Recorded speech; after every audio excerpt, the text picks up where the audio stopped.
How are you? Yeah, good. How are you? Are we good? Thanks for doing this, then. No, It's no really problem good. at all. No, it's great to see you. And Do you know this part of the world at all? no, and I was thinking, I've obviously just driven here today. I was thinking, you either go to Wales, you either go to the Lake District, or you go to Blackpool. I went to Blackpool, but I've never been. How did you find this place? So my parents brought us here every single year when we were growing up. They love the Lake District. Yeah. They went on the honeymoon there, and so I've been here so many times.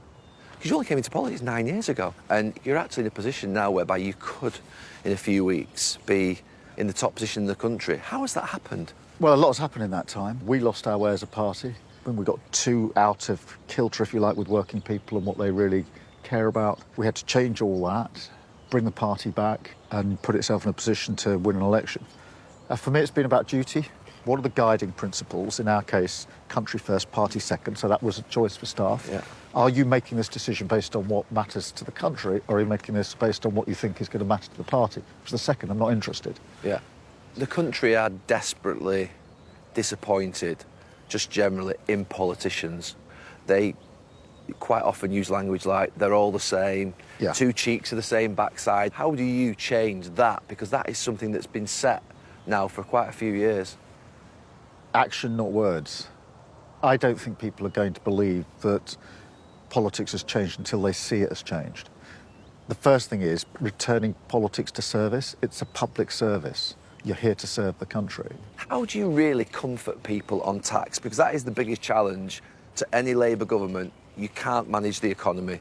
It's one of the reasons I appointed Rachel Reeves to the role of Chancellor, because she's obviously got Bank of England experience and she's got sort of iron rules as Rachel. She will not sign off anything unless it's fully costed and fully funded. Tax levels now are the highest for 70 years, so we can't just go and pull the tax lever. That's why we've said no increase in income tax, in national insurance or VAT. You've got to show, I understand it really matters, that we can get people to say, I trust you on the economy, I trust you on defence, and I trust you on the borders. What I've said, by way of description of what would we do if we were able to come into government, is a decade of national renewal. A decade is because it's going to take time. Renewal because it's fixing the fundamentals. But the national bit's really important, because what I'm saying there to all voters, Labour but Conservative as well, which is if you think that improving your lot and improving our country is a project that you would want to get behind, then this is a national project which you can be part of, even if you don't vote Labour or haven't traditionally voted Labour. What the British people really want to know is what is going to change day one. We're going to hit the ground running from the very get-go, day one. First, obviously, stabilise the economy. We have to get that back under control. Secondly, making sure that we're bringing down the waiting list, 40,000 appointments each and every week. That's 2 million a year extra.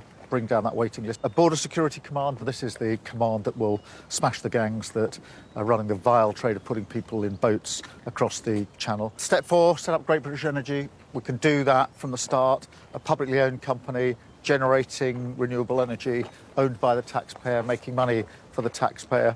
Making sure we're dealing with antisocial behaviour. 13,000 neighbourhood police. We can start on that project straight away. And the other thing we can start straight away, day one, sleeves rolled up, is recruiting the 6,500 teachers we need in our secondary schools, particularly in core subjects like maths. Now, they're the first steps. They're not the only thing by a long stretch. So you've got a team already working on that day one preparation 4 months out? Yep. I said, I don't want you having a conversation on day one. I need you to deliver for me. So you need to be ready to deliver from the get-go. And so that's the footing I've had them on. If your mum and dad were here now, in these cottages, what would they be saying to you? They'd be having a real moment. And so am I, actually. If she was back here now and I was in a race to be a candidate for the Prime Minister of the country, they'd be really proud. It'd be a real incredible moment. It really would. That sounds like a brilliant place to finish. Thank you. All the best to you, Keir.